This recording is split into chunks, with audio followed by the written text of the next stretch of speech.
Good day, YouTubers, and thank you for tuning in to today's toy review. Now, originally I was going to make 3 flip-flap products, but I'm actually going to do just because it's a bit more of a costly, effective video to try and produce for today's damn stupid, dumbass site. Sorry if I have to swear here, eh? But, yeah, go ahead and show you 2 flip-flap toys. Both of these are flip-flap origami products. And I'm going to pretty much show you along the way. So let's go ahead and start. Looks like, yeah, I think it's a Tomy Trackmaster Playwell. Thomas and Friends, Donald.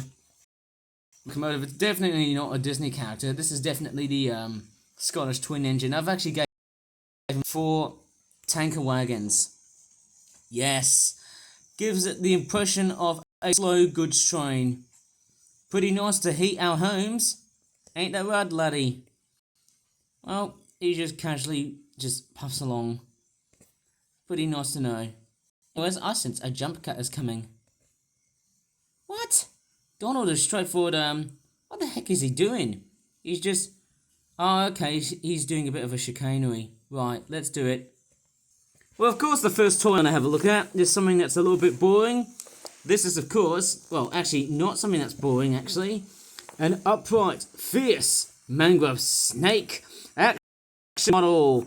Costs about £19. Now, why would a product this expensive to be sold at that size? I don't even give a damn about this. This is a origami toy. Yeah, it's origami. You can just see the little logo right here, eh? With the crane and stuff. Yeah, supposed to be snake, but then hey, it almost feels like, oh, I can tell what the guys say. I have actually reviewed so many snake-themed products. Okay, I almost felt like I was going to give up doing these types of products because, hey, the one thing that really ticks me off is definitely the way that this packaging has been treated. Like, most of these have been dried up. Probably either from, like, the hot sun or maybe they might have been around for, like, years and whatnot. Okay, there's the back.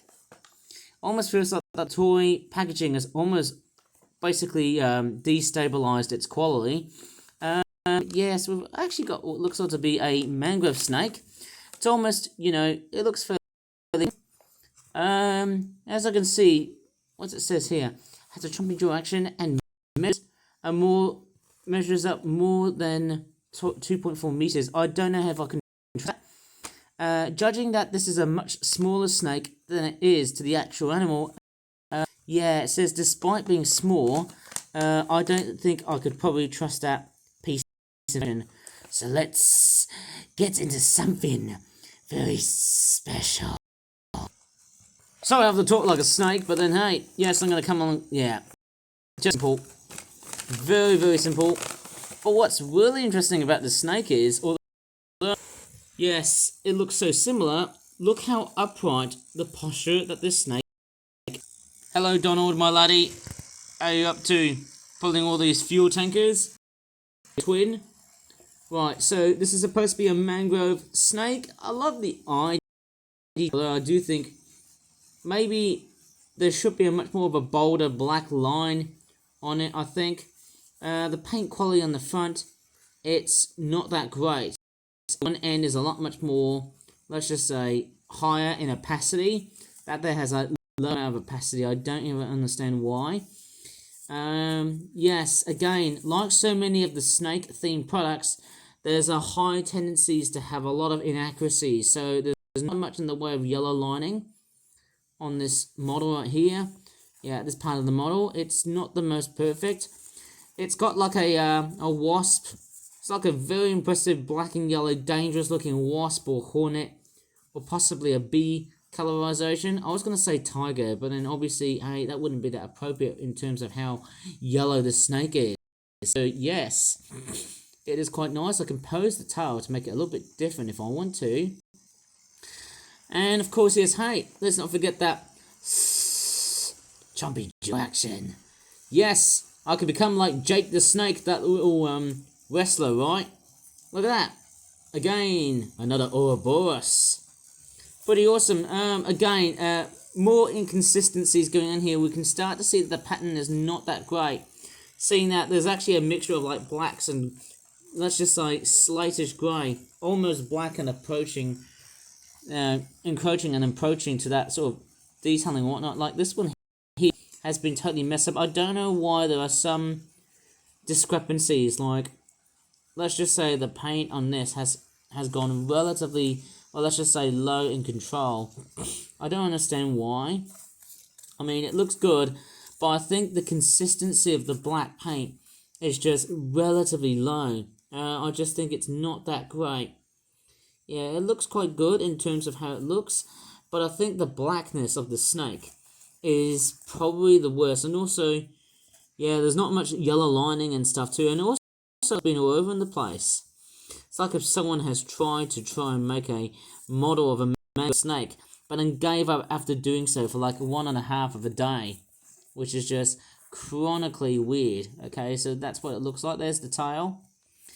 And right over here is, of course, the snake, which looks, yeah, it looks pretty spiffo, but then, yes, as I said before, it's definitely not one of the nicest out of all of the coverages of black found in a toy like that. Definitely, I just think maybe it's probably not that great. But nevertheless, apart from these negative aspects, what I really like is the upright posture. That is actually quite a rare trait to have in snake-themed products. And I tell you what, guys, hey, I feel like I'll be getting even more snake-themed products in the future. Better watch out, because this will be very hysterical. Maybe when the weather gets a bit warmer, there'll be a higher number of snakes. Not in my country, I hope. Who knows? Right, let's move on to something a little bit colder, because we've got penguins. And of course, yes, speaking of penguins, we have got the Flip Flop Origami Penguin Club World Basic Sauna Fishing and Washing Ground 12-pack, £16. A nice cheapen of a product, even though I wouldn't say it's that great in terms of value. The back of the packaging, which looks like that.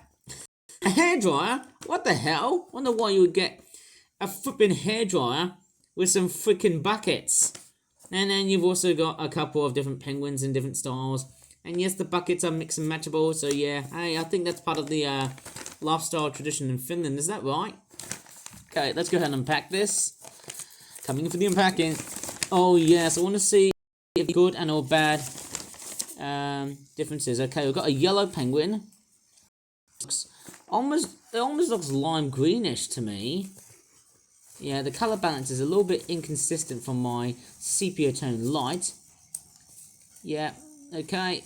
It looks, going by the looks of it, almost looks like I'm seeing two lime green penguins. This one here is even more lime green, and this one here is more of a yellowy, chartreuse yellow sort of green. Okay, and then we've also got blue as well too. Yeah, it looks nice, I suppose. So it does look quite good, but I just think, yeah, some of these little bits of it not that great. Like there's some yellow flanging up to the top. There's a little bit of overflowing here, but I wouldn't say it's that bad.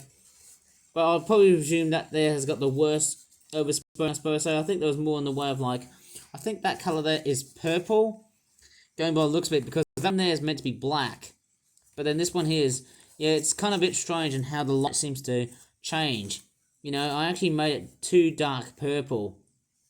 Bit strange. If I wanted to keep it more of a brighter purple, then so be it. Just get some more red and blues, and that's it, and that's final.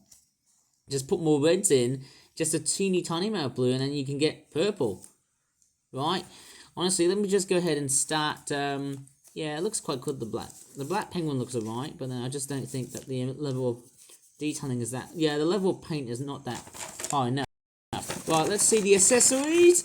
We've got some pillows, which look very, very blank. Blank flank pillows, that's what they look like. And we've also got some buckets. Yes, you can put some fish in, because, hey, in Finland, you can fish with buckets. Did you know that? I don't know. I think that's how the Finnish lifestyle, and clearly, that's why people in Finland are somewhat euphoric. I don't know why. Maybe they're so resilient to just how cold it feels. Maybe they can just spend for about, 50 minutes by just having to shower, a lot of let's just say, you know what, let's shower for about, I'm not gonna actually do it, but then hey, this looks really nice. Yes, in Finland, sorry, let me reiterate this.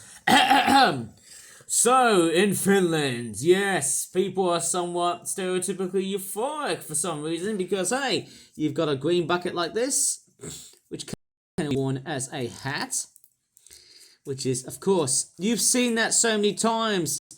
Flip-flap fans, I'll tell you what, you've already seen that, haven't you? It almost looks like saving Penguin Ryan, because, hey, that is just a penguin that has decided to dress a bucket as a freaking hat, who decides to go ahead and join wartime.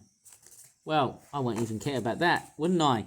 So, let me get this straight. So, people in Finland obviously build saunas, and because Finland's obviously home to quite a lot of, well, let's just say happy people, and a lot of likes, and also, you know, well, who says Thailand's like the land of smiles? Well, look again towards Finland, because, hey, Finnish people are one of the happiest, because, well, they've got a very good living standard.